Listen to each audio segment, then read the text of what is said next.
patient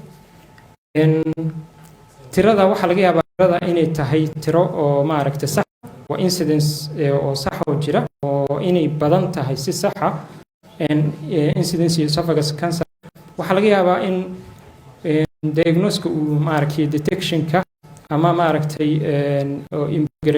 improvement uu dhacay oo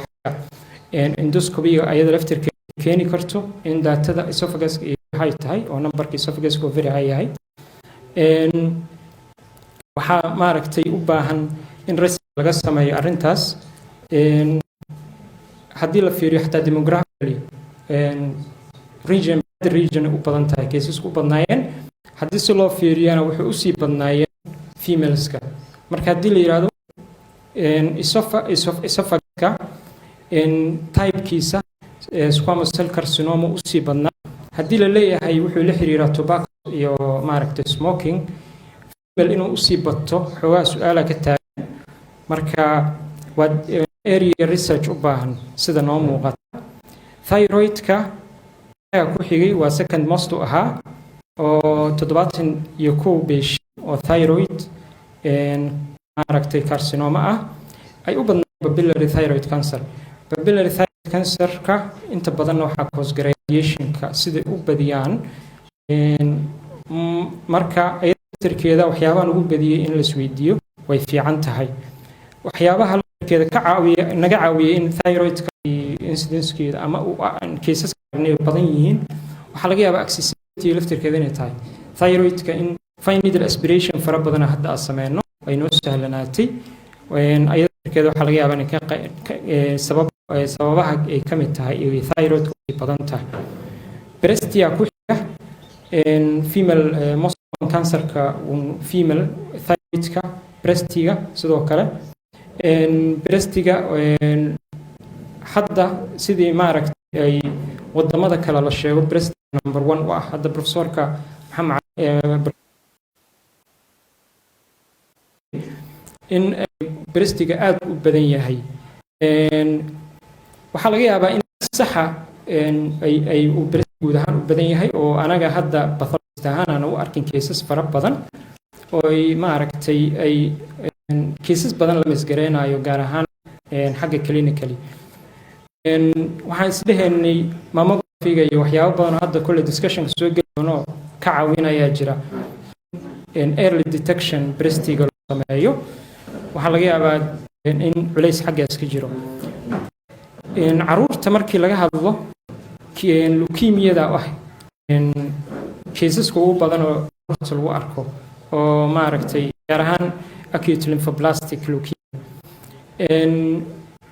waxaa laga yaabaa laftirkeeda in cases badan oo inay jiraan oo ilmo badan oo maaragtay recurrent anemia leh oo la fahamsanin inay jiraan oo ay u saameyn in xarun maaragtay caafimaad oo ma helin diagnosiskii loo baahnaa waxaa loo xusid mudan prostate cancer ayadoo korsi badan aan wadanka lagu sameynin oo prostate cancer cases ay jiraan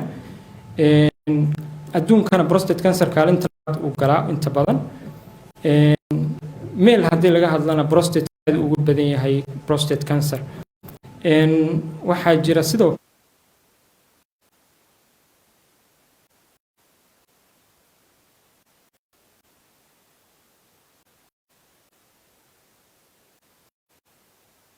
iyadoo colonoscopy badan wadanka lagu sameeyay oo hadda maaragtay xarumiye ay bilaabeen baa colorectal cancer cases aan aragnaa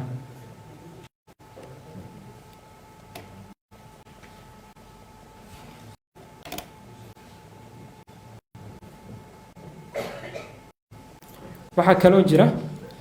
caseska kale oo cancerka oo ardoo kale la arko oo waxaa ka mid ah head and neck cancer tumorka nasopharyngealka oo badan liverka oo liver hepatocellular carcinoma inkastoo studieska qaar ay maaragtay aysan biopsy ku salaynin laakiin liverka hadda modality-ga in la sameeyo percutaneous liver biopsy hadda waa mid available ah liver cancerska waxaan isleeyahay hadda incidence-kooda detectionkooda hadduu soo fiicnaan doona cervical cancer kaalimaha uu horeeyay inuu galo ay laftirkeeda xogaa su'aal taagan tahay cervicalka Afrika wadamadan hadda aan anaga ka mid nahay cervical cancerka aad ugu sareeya waxyaabo badan inay jiraan oo yaabayo oo maaragtay Pap smear sidaan loo raacin iyo in maaragtay ay laga yaabay HPV virus inuusan ugu badnayn waa suuragal waxa laga yaabaa waxyaabaha kale oo guleynaya wadamada kale Afrikada laftirkeeda meesha anaga naga maqan yihiin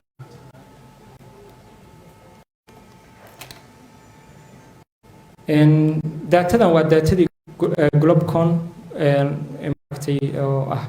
qolada cancer guud ahaan meel walba oo adduunka la joogo xogtooda kaydisa marka 2020 datadii Soomaaliya ka qoratan saas u dhigan ugu soo darnana oo danta ka lahayn waxay tahay in aan muujino farqi dhaxeeya datada wadanka anaga ku haysano oo aan ognahay esophaguska inuu aad u sareeyo in aan maaragtay breastiga iyo cervixka u jeedaan ay maaragtay anagu sida hadda ay ayagu u qorayaan isahayn taas waxa isla waxyaabaha sababaya ugu muhiimsan waxay tahay maqnaanshaha cancer registry-ga oo meesha oo datada cancerka in laga soo xigto taas waxay marka dhalisay in estimation la sameeyo estimation-kana ku saleysan oo maaragtay ay ayagu ku saleenayaan wadamada deriska inta badan breast iyo maaragtay cervixka aad ugu sareeya cancerkooda iyo prostate-ka sidoo kale waxa ku jira hadda way reebeen oo ogyiin HIV incidence-ka inuu badnaa ay waxa jiro sidoo kale maxaa la yiraahdaa carcinosarcoma marka waxaan rabay in muhiimadda cancer registry-ga oo xogta saxda laga heli lahaa maqnaashihiisa inaan tusnimiyadda uu leeyahay macnaha la sameeyo la helo summary-ga guud ahaan most common cancerka waa sidaa sheegno esophagus esophageal carcinoma haddana squamous cell carcinoma labadaba male iyo female to female-ka u sii badan yahay la xaddi prostate-ka iyo breast-ga sidoo kale inay badan yihiin cancerka ku dhaca oo maaragtay prostate-ka ragga u sii badan yahay leukemia waan sheegnay acute lymphoblastic leukemia inay u badan tahay caruurta demographically banana region waxay ahayd meesha ugu badan oo esophageal iyo acute lymphoblastic leukemia cases-ka ay u badnaayeen thyroid cancer tumor walba oo ku dhaca thyroidka waxa u sii badan female waan sheegno squamous cell carcinoma sidoo kale waxay ahayd the most histological subtype aan aragay gaar ahaan moderately differentiated midka ah aad u mahadsantihiin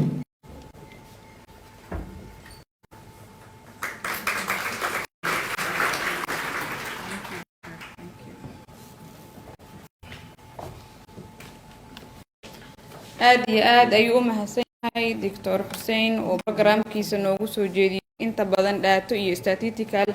xiriirta kansarka waa dadka ugu badan xogta dadka kansarka hela maadaama ay yihiin pathologistayaasha sidoo kale dadka radiologiga iyagana kama marno waxaan rabnaa markaana inaan ku soo dhaweyno sessionka ugu horeeyo oo ah qolyaha pathology iyo radiologiga oo discussion-kooda iyo panel discussion-kooda bilaaban doona kadib waxaan noogu xigi doono questions aan weydiin doono on the panel then waxaa insha Allah noogu xigi doono session 2 oo ah qolyaha OBG-ga ama obstetric and gynecology wixii questions ahna waxaan rajeynaa qof inuu noyd gareysto maadaama every second su'aalo ay leeyihiin markaasna oo alana weydiiyo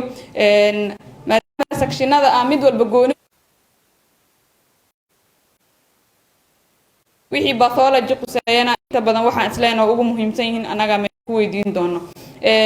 waxaan rabnaa inuu noqdo barnaamijka interactive aad faa'iido badan maadaama oo la anagareeyo generally aan la soo fadhiisan laakiin sax walbana oo meesha uu joogo inaan si fiican isu dhageysano waqtigan xoogaa meesha kulushaxana la iska dul qaato sessionka qolyaha ugu horeeyaan rabaa inaan kusoo dhaweeyo waa la wada caajisan yahay sacabkiina zaa'id ma hal sacabiyo. Thank you very much. Sessionka waxaan rabaa inaan kusoo dhaweeyo qolyaha radiology-ga iyo pathology-ga dhaqaatiirtana rabaa haddii ay joogaan ayagoo mahadsan ay soo fadhiistaan mimbarka. Waxa ugu horeeyo oo aan u yeeri doonaa Dr. Maxamed Cali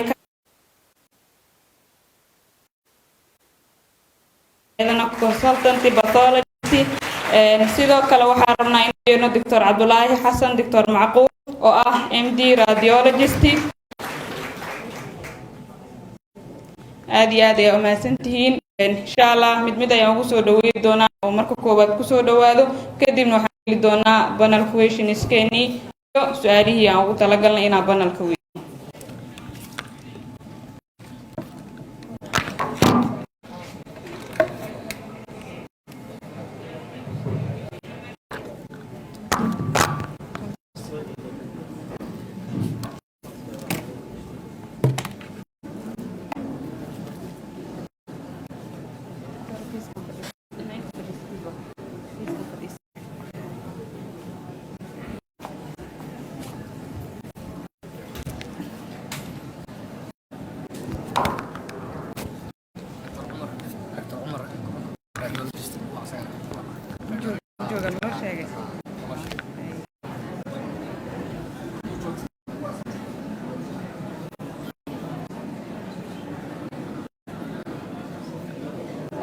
waxaan Dr. Umar Maxamed Xasan radiology consultant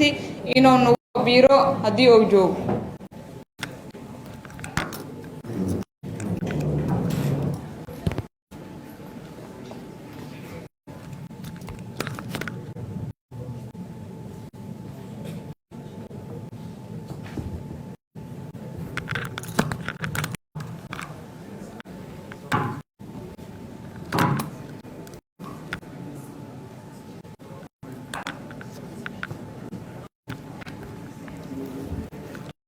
بسم الله الرحمن الرحيم. مجدي ودكتور إفراح عثمان صلاد medical doctor كشغل إسبتال كجامعة الجزيرة. إن شاء الله وحرنا سيشن كين إن أنكو غرفينو قليها باثولوجي راديولوجي آراء دودا كان كانسركا يوحيابها أنت بدن إلى كل مان. marka ugu horeydo si wada jira mar labaad waa idin soo doctor soo dhawaada session keen wana bilaaban doona. ugu horeydo waxaan rabaa inaan weydiiyo Dr. Sagal Dr. waa maxay kansar?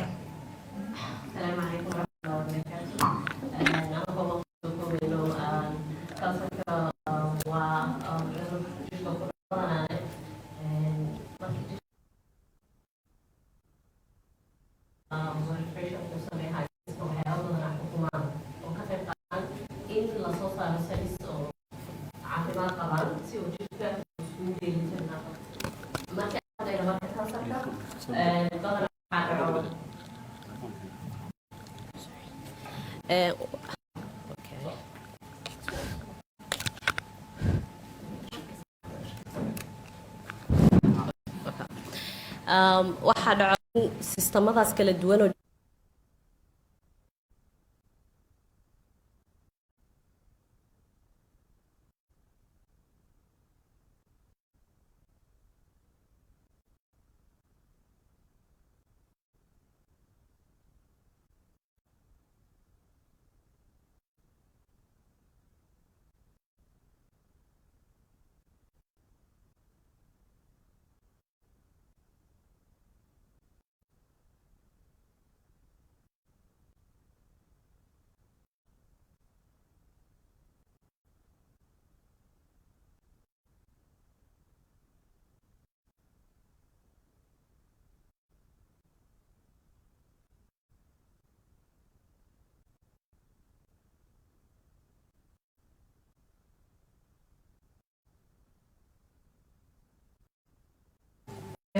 aad iyo aad u mahadsantahay Dr. waxaan rabnaa inaan ogaano sidoo kaleeto inta badan waxaan aragnaa dadka kansarka Soomaaliya markii lagu diyaarnoosin gareeyo ama looga shakiyo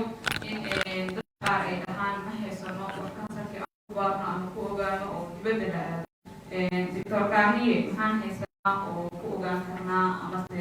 naga caawin karo inaan kansarka aan ku ogaano waddankeena? بسم الله إن هرت وضن كسيدي إن هرنا بسم الله إن waxaan ka bilaabi karnaa clinically hadduu suspicion yimaado kiisaska kansarka inkastoo ay kala duwan yihiin oo macnaha siteka loo fiiriyo organiska oo wax ku dhaca waxaan ka bilaabi karnaa hadda biopsy waxaan samayn karnaa final aspiration aan samayn karnaa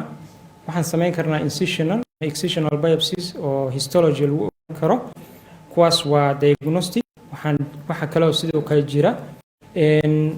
screening programs la samayn karo oo cervical cancer for example loo samayn karo baabka waxaa samayn karnaa marker aan baari karnaa sidoo kale sida prostate-ka PSA-ga la fiiriyaa ovarian cancerska CA125 iyo waxaa sidoo kale la fiiriyaa waxaa la yidhahdaa human chorionic gonadotropin alpha fetoproteins cancer marka haddii la yiraahdo wadanka maxaa available wax badan available ugu yaraan go'aan loo gaari karo maaragtay lagu ogaan karo xataa lagu guide gareyn karo managementka dambe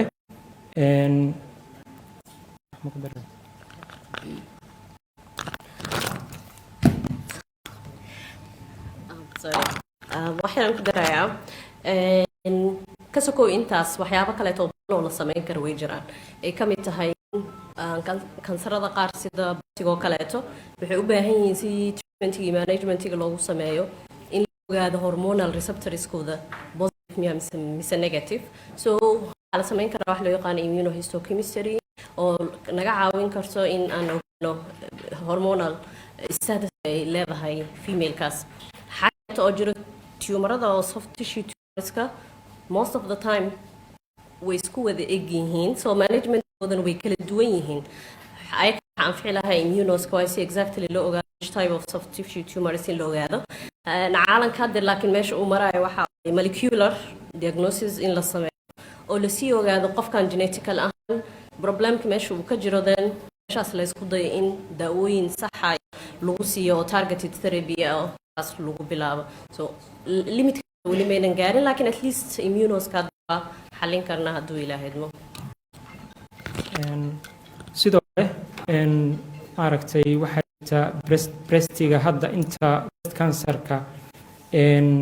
maaragtay waxaa mammogramka sida saxda loo isticmaalo hadduu kulligeyga radiologistaha noo sheegana laakiin mammogramka hadda intay tumorka uusan sano qofku uusan tumorka uusan dareemin ama clinically aan la detectgarayn waxaa mammogramka maaragtay calcificationka ductal carcinomada markay insito tahay calcification samaysataa calcificationkaasaan sidoo kale waxaa la samayn karaa core biopsy symboli waa lagu ogaan karaa prostate cancerska sidoo kale core biopsies iyo sidoo kale ayagana waa lagu sameeyaa liverka tumaradiisa sidoo kale core biopsy waa lagu sameeyaa marka oo diagnosis lagu gaari karo yaraan kadibna wixii management la sii geli karo sida noo sheegtay immunohistochemistry lagu sii classify garanayo tumarada lagu sii kala soocanaha oo lagu ogaanayo taqriiban ilaa xataa response-kay bixin karaan treatment ka bixin karaan lagu sii protect garanayo marka taasna way jirtaa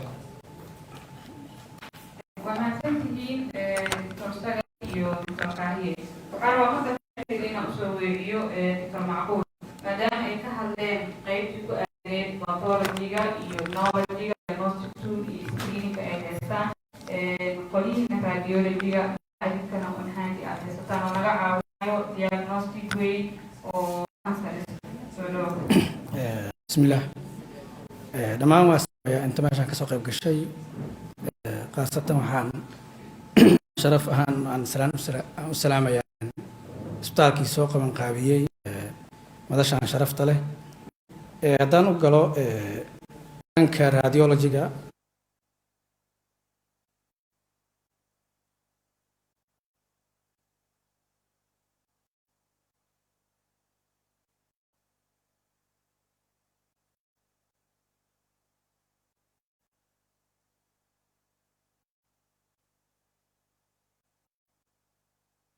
ku bedelin la ogaado shaygii kansarka ka samaysan lahaa haddii lagu arko qofkani si oo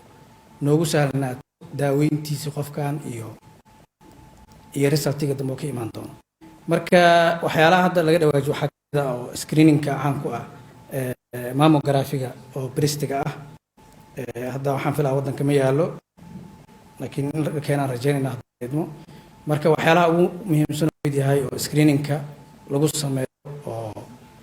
oo naga caawinayo inaan ogaano intaanan la arkin kansar weyn oo muuqdo saasaantiisii hore in aan sii aragno waxaan kaloo haysanaa qalabyo kale sida ultrasoundka oo kale CT-ga oo kale iyo MRI-da oo kale ayagana waa haysanaa oo hadda waxyaalaha oo screeningka oo macnaha preventionka ah waxaa ka mid oo kale colonic cancer oo kale colonic polyps oo kale in la arki karo oo intuusan isku bedelin macnaha cancerous intuusan isku bedelin intii lagu arko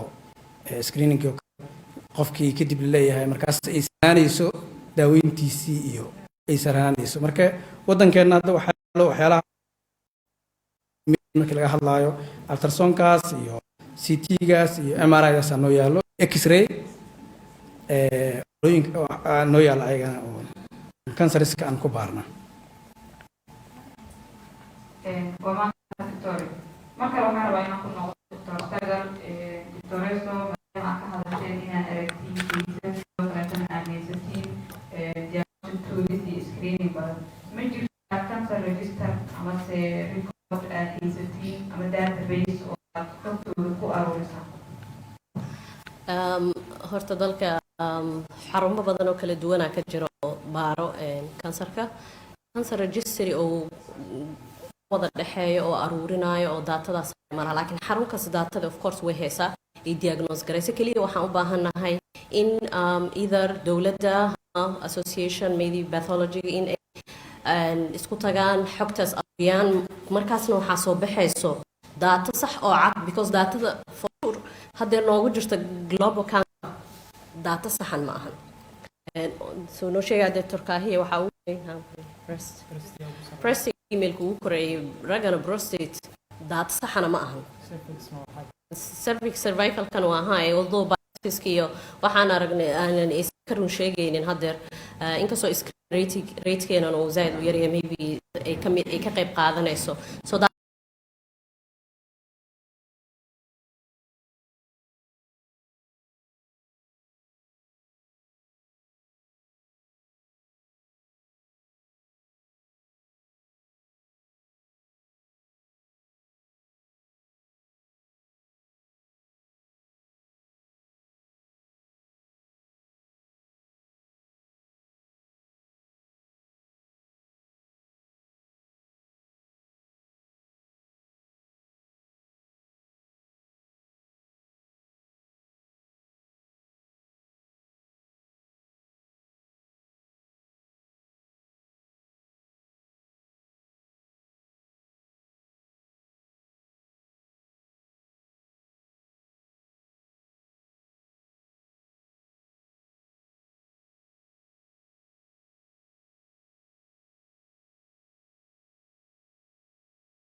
badanna way qaadanaysaa. Human resource waa loo baahanaya, laakiin intaanan human resource-ga loo baahanin waxaa ka horeeya in guidelines lagu wada heli karo la helo, flexibility lagu wada heli karo datada in la helo. Kadib markaas waa la helayaa isle, because medical personaliska halkan fadhiso ma dhowa, waxaynu iskugu jiraan dad experts oo seniors dad juniors dad haddeer medicine ku dhex jiro. So I don't think resources inay mushkilad noqonayso, keliya appointmentiga iyo inaan helno fasaxaas iyo hay-ada kore oo wada midaynayo meelaha dhan.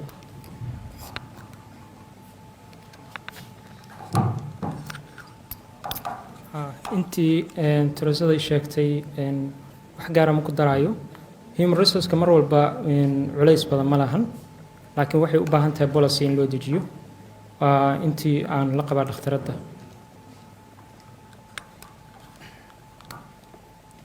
bismillaah. Human resource markaan ka hadlayo dhinaceena radiologistayaasha ah, hadda way jiraan dad joogo, laakiin waa yar yahay saan isleenahay. marka midda kalena waxaa waaye waxaa malaysaa dhanka radiology markii laga hadlaayo macnaha waxyaalo badan oo waxaa jira oo layska hilmaamay, macnaha oo kasoo qaad radiologistayaashu imagingka dadka wax laga weydiinayo waa iyaga. marka waxaad malaysaa hadda kasoo qaad CT-ga iyo MRI waa iska caadi, laakiin X-ray-dii oo kale waxaa malaysaa isbitaalada qaarna ayaga iska samaystaan oo kale, oo dhakhtarkii asaga uu iska yiraahdo waxba ima muuqdo iyo saan waaye. marka still way jirtaa baahida, taasna waxaa keeni kara isleeyahay waa radiologistayaashoo yar oo xadidana keeni karo, oonan u qaybsami karin isbitaaladii oo dhan. marka still resource-ga waa nagu yar yahay, laakiin intaa haysanana inaan si fiican ugu faa'iidaysanana ayadana waa jeclaan lahaa dualeed. معقول لو كان واجئين حقوقه بيقولوا طيب وراجعي وحاول يروي فكرتينا دكاتره راجعوا كتبنا شويه جبتها ان شاء الله بدايات وفصل لسمين دكاتره اسلا دكتور معقول هذه وصول نقطه دكتوره maxay tahay roolka radiologist-yaasha in terms of diagnostic interventional radiology. bismillaah. su-aashaan waa su-aal weyn waaye. marka haddii aan ka hadlo, horta waxaan ognahay in radiologistayaashu ay yihiin indhaha other speciality-ga kale, oo cidda ugu horeyso oo arkayso oo dhahayso meeshaan waxbaa ka jiro waa ayaga waaye. marka haddii aan ku saleeyo maanta munaasabadda aan joogno ee kansariska ah, ee ruleska aan ku leenahay, doorka aan ku leenahay markii laga hadlayo cancer management-ga, waxaan ognahay cancer management-ga inuu yahay multidisciplinary inuu yahay oo ka dhaxeeya dhammaan speciality-yaal badan. marka sidaas awgeed annagana sidaas oo kale ka mid nahay. annaga ahaan radiology markii la yidhahdo marka ilaa 4 door ayaan ku leenahay management-ga oo patient-ga kansarka qaba. marka hore waa tii hadda aan soo sheegay oo ahayd screening-ka, prevention and screening-ka ahayd waaye, oo marka hore qofkii intuusan kansar ku dhicin screening-kii mammography-ga ha ahaado inaan sameyno, waa doorka koowaad oo anaga aan ku leenahay waaye. doorka labaad waxaa waaye inaan detect aan sameyno wixii kansarkii aan ogaano, anagoo isticmaalayno qalabkii kala duwanaa ee aan soo sheegay ahaa ultrasound-kii, X-ray-dii iyo MRI-dii iyo CT-gii, inaan cudurkii aan sheegno bal aan dhaana meeshaan waxaa ka jiro cudur. waxaan ognahay qalabkan aan isticmaalayno wuxuu ku xiran yahay macnaha qofka wuxuu ku xiran yahay qalabka la isticmaalayo, uu kala duwan yahay qalabka. saad ogtihiin hal qalab oo perfect ah ma jira, macnaha hal qalab oon dhihi karno maanta CT-ya ku wala filan ma jira, macnaha ama MRI ku wala filan oo dhihi karnaa ay ma jira. hadduu jiri lahaaba qalabyada kale waa laga maarmi lahaa. marka sidaas awgeed qalab walba wuxuu leeyahay weakness iyo strength, meeluu ku fiican yahay iyo meeluu kullituu leeyahay. taasna waxaa ogaan kara dadka radiologistayaasha oo og oo dhahayo qalabkani kuma fiicna inaan baaritaanka noocan aan ku sameyno. tusaale haddaan soo qaato, waxaa ka mid ah esophageal carcinoma oo kale,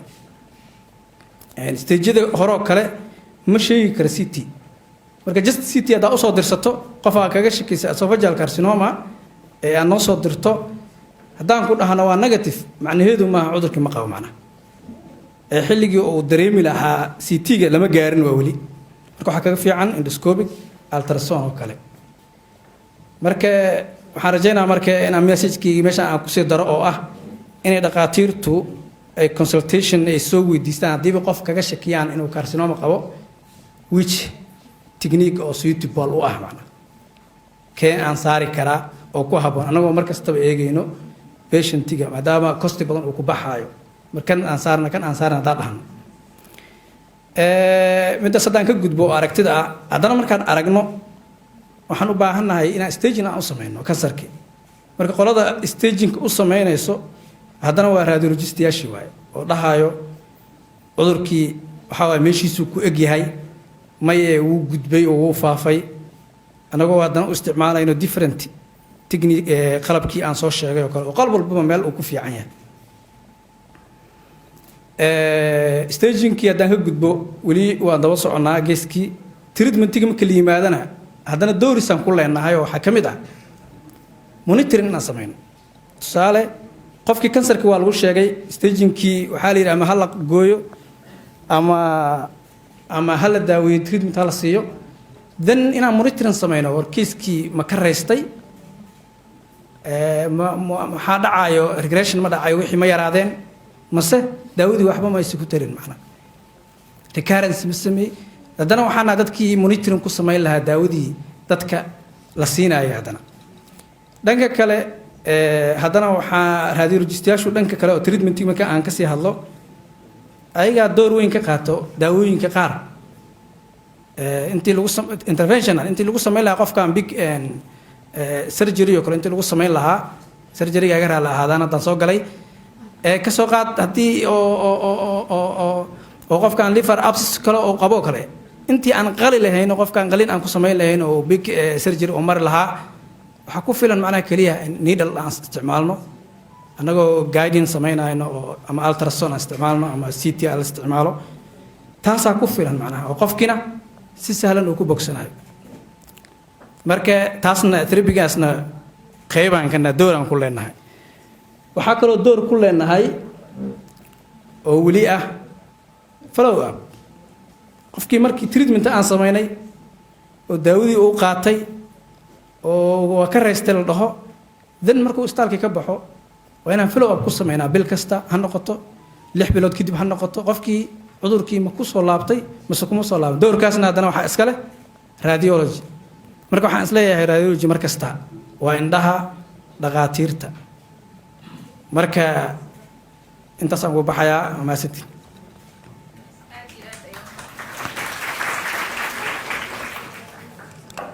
aad iyo aad ay umahadsan tihiin dhammaan dhaqaatiirta oo banankooda aan keenayna laga faa'iiday questionskii pathology iyo radiology-ga banankan intaanu nagu egyahay waxaa noogu xigi doona bananka obsigayna waxaan xusid mudan in uu ku jiro Dr. Hussein Abshir Bando oo ah internal medicine specialist of oncology so inshallah wixii oncology iyo counseling xaggaas uga faa'iidaysan doona waa mahadsantihiin ila sii dhaweeya dhaqaatiirta participation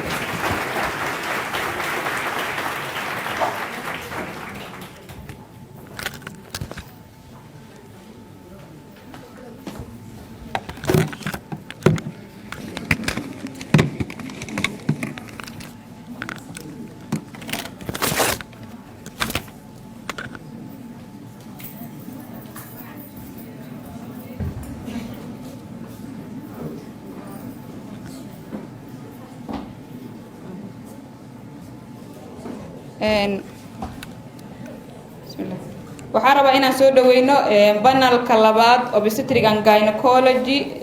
Dr. Maryan Abdullahi Sheikh Noor obstetrician and gynecology Dr. Abdikarim Ahmed Mahmoud consultant obstetric and gynecology Dr. Maryam Hassan obstetric and gynecology Dr. Naima Hassan obstetric and gynecology Dr. Abdikarim, the only male gynecologist, more than welcome. Your senior, Dr. Hussein.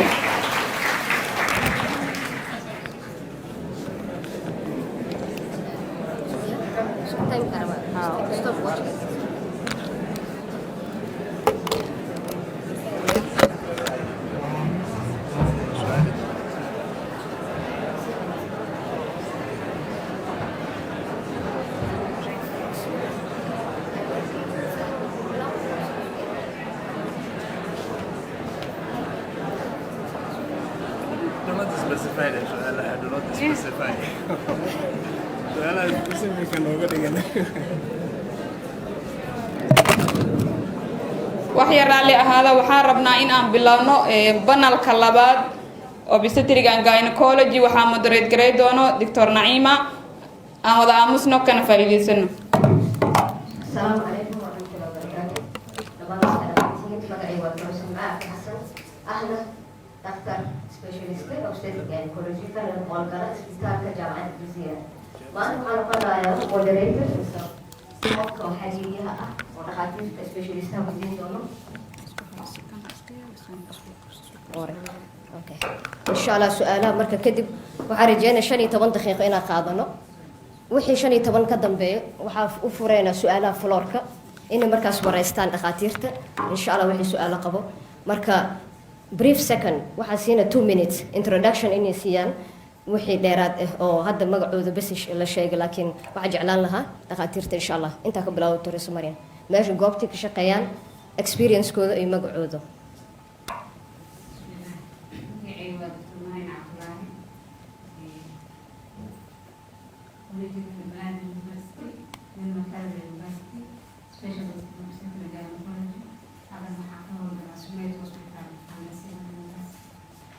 years of experience. More than 10 years. Thank you. بسم الله الرحمن الرحيم. magacaygu waa xuseen abshir baando waxaan ku takhasusay cudurrada kansarka waa oncologist waxaan weliya gastroenterology oo kadawatuura experience waxaan dhihi karaa almost 10 years weeye 30 sano ee ku jiray fiilka maaragtay medicinka wadamadan wax kusoo bartay waa aad u mahadsantahay doctor wadamadan wax kusoo bartay waa China iyo Canada weeyaan laakiin China kusoo dhaweeyey magaalada qaarkood ayaa jooga meesha fadhiya oo Abdullahi aad iyo aad u tababartay marka insha Allah taala dhinaca oncology-ga ayaan xogsaay doonaa briefly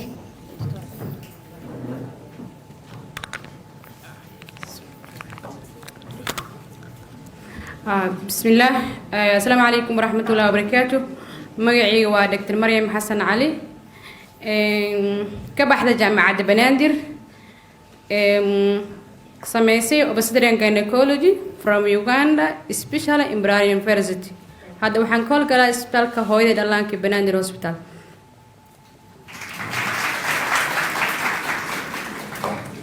بسم الله الرحمن الرحيم مركور السلام عليكم ورحمة الله وبركاته سلام كدي مقعيقة ودكتور عبد الكريم أحمد محمود وحن كهول قلا إسبتال كSOS hospital هلواء experience background كيغا waxa weeyaan almost 11-12 years meelaha 11 sano operation waan sameynayay sanadkii ka horeeyay ee 2010 kana waxaan ka shaqeynayay Sanaag so Syrian section ka waxaan u refer garin jiray Boosaaso unfortunately so thank you su'aalaha ugu beera waxa saddexda sababta خاصة النشر الأشياء obstetric gynecology dhaqaatiirta cudurrada haweenka ku takhasusay sababta maanta noo keenay doctor cabdikariim baan ku bilaaba doctor cancer khaasatan kansarka dumarka ku dhaca waxaa umaleynaya waa kala duwan yihiin kansarada ragga iyo dumarka laakiin waxaa kala focuska in 2 minutes inaa noo sheegtay kansarada dumarka introduction la sii maxaa magacooda tiradooda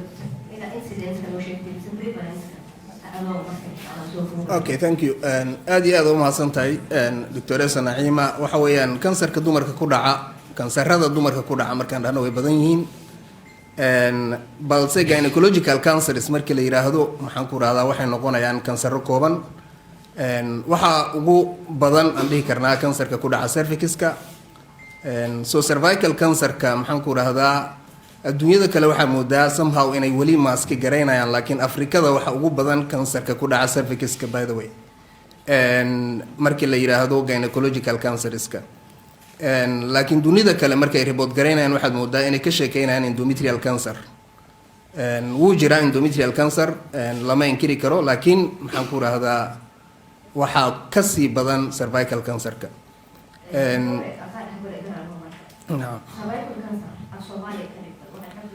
Cervical cancerka waxa weeyaan kansarka ku dhaca afaafka hore minka carabiga waxaa lagu yiraahdaa cervixiska waxaa lagu yiraahdaa cunuq rixim. So cunuq rixim ba carabiga lagu yiraahdaa.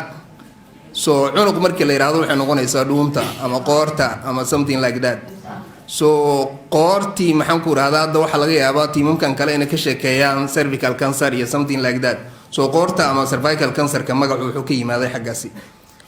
So cervical cancerkasi waxa weeyaan waa xanuun dilaa ah oo aad iyo aad u jiro. Unfortunately waxa weeyaan sida data laga dhawaajiyay registergeena wax badan oo ku qoran ma jiro. So dadka naga sheekeynaya waxay u badan yihiin dad kale. So waxaan arkay maxaan ku rahdaa qolooyin la yiraahdo International Agency of Research on Oncology iyo maxaan ku rahdaa waxa isbiirsaday Catalan Institute of Oncology. Labaduba base-koodu waa maxay? Waa Lyon oo Paris ah iyo Catalan oo Catalonia ah Barcelona Spain. Waxay ka sheekeynayaan kansarka Soomaaliya ku dhaca ee cervixiska tirada uu yahay iyo maxaan ku rahdaa annual death-ka sanadkii imisa u dhimata. So ayaga data ay soo qoreen waxa weeyaan 1000 qof inuu ku dhaco sanadkii waliba waxay isticmaaleen 1055 qof. So waxa uu dhimanaya imisa u dhimanaysa 812. So waa data ayaga ay naga hayaan kii aan naga haynayna de waa lost unfortunately waa nasiib xumo. So yes waxaan rabnaa inaan su-aasha kusoo wareejiyo doctor Abdullahi. Screening and diagnostic tool hada sabab yani ma leenahay gynecological cancers ma leeyihiin screening tool oo khaas u ah dumarka inaad taas waxay inoo faa'iidayso. Bismillah. Canceriska ee reproductive tract ku dhaca way fara badan yihiin. Of course diagnosis-kooda iyo screening-koodana waa kala duwan yahay. Midka ugu badan ee dilaaga ah unfortunately ah midka kaliya ee la yaqaan sababta uu la keento waa cervical cancer-ka. Virus la yaqaana keeno haddii viruskaas qofka laga prevent gareeyana incidence-giisa aad hoos ugu dhacaysa. Midkaas screening-kiisa uu fudud yahay in ali la helana way badan tahay dawadiisana way fududahay haddii xilli hore la helo. Waxaa lagu sameeyaa screening-kiisa marka ugu horeyso visual inspection haddii aad ka shakisidna modality ku soo xiwaayna inaad u sameysid pap smear. Pap smear number aad u badan oo detect gareeya. Final diagnosis-kana waxaa lagu gaaraa cervical biopsy. Endometrial cancer screening probable ma lahan laakiin haddana endometrial hyperplasia haddii ay soo gaarto hooyada biopsy inta laga qaado waa la garan karaa inuu yahay atypia iyo inuu yahay normal. Ovarian cancer screening-kiisa waa difficult badanaa late stage la helaa because screening sax ma lahan. Maybe tumor markers-ka qaar haddii qofka laga fiiriyo very early waa laga yaabaa in xilli hore la helo. Unfortunately all these screenings wadankeena way ku yar yihiin. Incidence-gana lama yaqaano canceriskaas. Thank you. Dr. Maria Hassan. Pap smear Dr. Maria Hassan. Star public waa joogtaa. So tell us about pap smear availability. يعني sababta oo badanaa cervical cancer loo qaban waayo waxa waa strategy ugu badan preventive inuu yahay si laga hortagi karo ayadoo la isticmaalayo qalabkan la pap smear oo ay kasta soo gasho calaamad ha yeelato ama aysan yeelan maxaa caqabad oo loo heli waayo asteesan si loo gaarsiin waayo dadka ama bukaanka waxay rabtaa in late stage imaado. Thank you Dr. Naima. sida hore loo sheegay common cancer gynecological cancer waxa waaye oo common aan ku aragna xarumaha public waa cervical cancer. This cervical cancer anaka bukaanadeena sida wacyigelinta bulshada cervical cancer oo loo sameeyo horta ma balahan aqoon ay bukaanadeena maba u lahaanba. Hooyada Soomaaliyeed yani waxay isku arkaysaa infection ay haayo ku leedahay waxay isku arkaysaa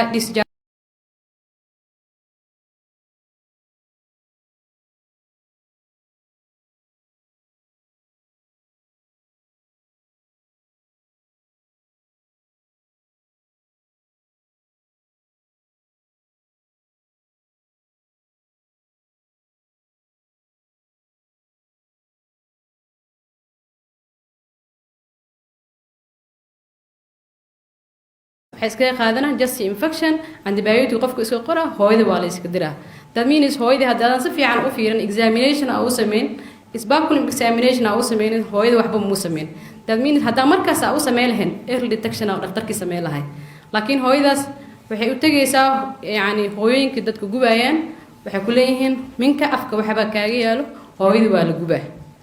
that means isla markii waxay leedahay relief ay dareemtay xanuunkii waa iga ba-ay that means waxaa waaye waa ku raysatay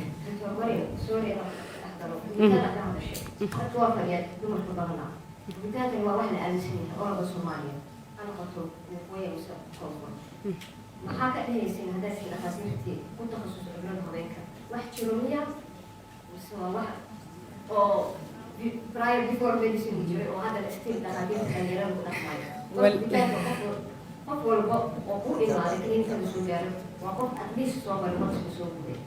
marka comment koley yani waa wax dhakhaatiirta looga faa'iideysto waaye gubitaanka haddii hooyada markay i imaato discharge tirada badan ka caawanaysa haddaa sbaculum examination ani u samey lahay hooyadaas hooyada gubaysa uma tegi lahayn taas waxaan ku canaanaya dhakhaatiirteena soomaaliyeed inay hooyo u tagto qof kale yani oo professional ahayn hooyadaasna la gubo haddana stenosis noqoto sometimes pregnant positive noqoto uur qaato cesarean section loo sameeyo hooyadaas yes yani hooyada minka dhan afka dhan oo ka xirmo because hooyada markii midwife ma dhihi kara yani hooyooyin kale waxyaabahan ku qaraabtay u tagaysa waa la soo gubaa uuray hore ka qaaday ilaahay qadartiis uurkii markay qaado waxay sameynaysaa yani way ku imaanaysaa ayadoo labor ah meel laga maro lahayn that means indication for cesarean section aa u sameeya dhakhtarka waa qalaa bukaankii taasna maxaa keenay hooyadii tagtay waa la soo gubay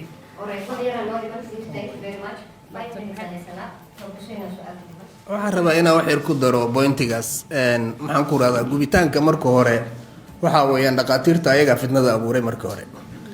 ayagaa samayn jiray waxaa jiro qabow wax lagu gubo frostbite-ka dadka yurubka tagaya yaqaano waxaa jiro cryotherapy machine la yidhaahdo qabowga wax ku guba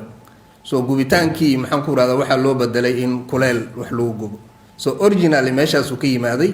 cryotherapy-ga aada loo isticmaali jiray weliba maxaan ku rahdaa afrikada waxaa laga yaabaa inuu maxaan ku rahdaa weli ka jiro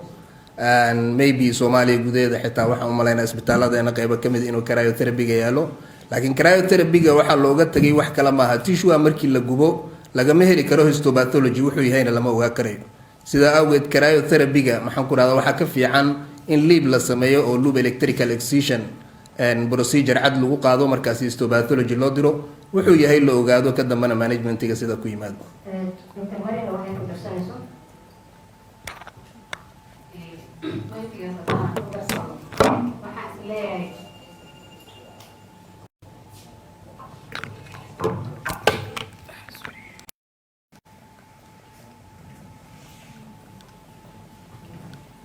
gubniinka hadda dhakhtar iyo dhakhtar la-aan ma leh midwifeskaa gubo dhakhaatiirtaa gubo laakiin waxaan isleeyahay maybe inuu qeyb ka yahay reydkii doctor kaayuu soo presenti gareynaya inuu yaraado cervical cancerka reydkiisa wadankeena inuu qeyb ka yahay gubniinkan wideka ah ee gabdhaha la wada gubaayo waa dhici kartaa in badan in loo gubo misdiagnosis malpractice badana lagu sameeyaa infectiona la gubaa ectropiana la gubaa haddana dysplasiadina waa la guba waxaa laga yaabaa in another way inay yareys rate of cervical cancer because inta aan hadda practice garaynaya ani aan arkay inta aan arka cervical cancer aada u yarta ama calaamadihiisa qof aan ka dareemay pap smear oo dysplasia soo sheegaya ama CIN3 soo sheegayaan waa very rare kaasna bal xisaabta inaan ku darsano ayadan research lagu sameeyo aada u fiicnaan lahayd دكتور حسين سؤال شامل ويجوز ما دام ونقول بدنا مسؤول دلوي سرفايف وزير كانسر بدنا وهو لنا ريفيرال بوينت كان إلى وتهين مانجمنت أنا لو يدير مثلا كانسر هذا دوما كفوف خاصة أنت بسلوك يعني successful ما هاي مثل survival rate كده نقول أداء نقطينا medical therapy بدنا medical therapy أساسا دواء كأكل أساسا نوع حاجة بسم الله الرحمن الرحيم And I wish inaan time ugu filan aan heli lahaa wax badan oo waxaa jira cil aan u qabo waxa weeye waan jeclaan lahaa inaan waxa weye idinla wadaago aan ogahay oo aanan jaanis u helin ama waxa weye bulshada ku gaarsiiyo marka waxaa ka mid ah hadda daatadan beenta ah oo ay naga qoreen qolooyinkan waa badan yihiin waxa beentana laga qoray waxa weeye hadda anu daato waxaan hayaa 2,200 oo case oo cancer cases ah oo xamar lagu diagnose gareeyay daatadoodii ma hayaa ma farsamada ma ahan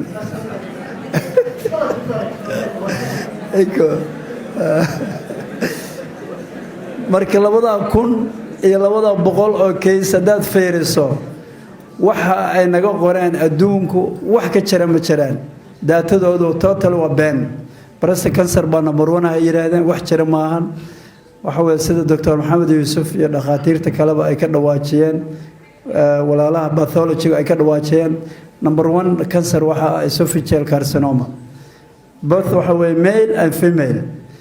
research ugu horeeyay waxaan publish karaynay 2017 a distribution of cancer cases in Somalia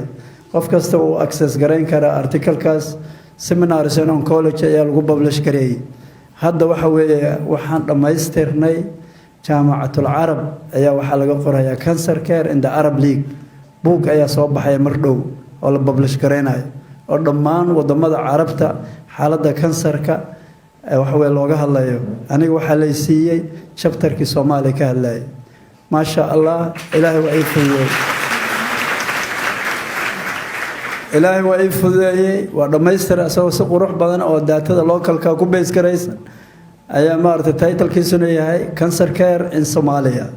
بوغا مقعيسن وحو يهي cancer care in the Arab League مردو مركو صوبحو إن شاء الله تعالى وإذن لو ذاقي دونا إنا صوبان دقنو بوغاس أيان هدو إلهي بكودة دالي دونا سيدو كالا إنا مبابلش كرينو داتا دان marka aan u soo laabto arintan maarta cervical cancer gynecologic waxa weeye cancers waxa weeyaan Soomaaliya waxa number 1 ah cervical carcinoma adiga daatada aan hayno iyo waxa riya adiga xogta aan hayno second waxa ah ovarian cancer third ayuu noqonayaa markaas waxa weeyaan endometrial cancer waxa jira vaginal cancer waxa jira vulvar cancer waxa jira oo cancer adduunka reerka ah oo Soomaaliya ku badan oo choriocarcinoma waxa jira hadeertan gabdho dhan oo kooxa community dhana oo igu xiran oo maaragtay waxa weeyaan ka daaweyno choriocarcinoma waxa exactly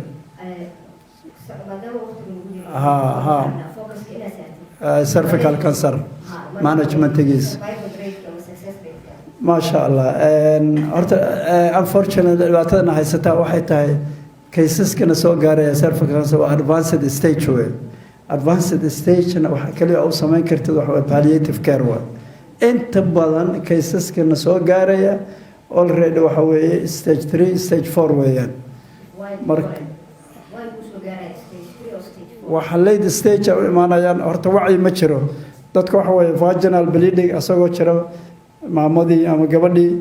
waxa weeye way qarsanaysaa way la xishoonaysaaba inay dhakhtar tagto waxa weeye markay xaaladdu aad u xumaato oo maaragtay arrintu out of control noqoto waa laga yaabaa inay dhakhtar aado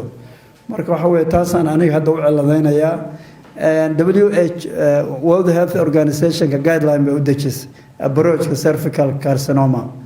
marka waxa weeye mid waa primary waxa weeye marka hore talaalkii baa ka mid ah human papilloma virus gabdhaha in laga talaalo by age 15 gabar kasta waa inay ka talaalan tahay viruskaas waxa weeye waa inay information fiican ay ka haysaa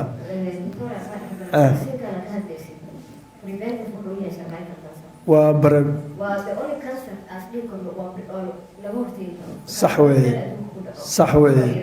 preventable ويان فاكسين كاس أنا كسومالي مالو كتشر ممغل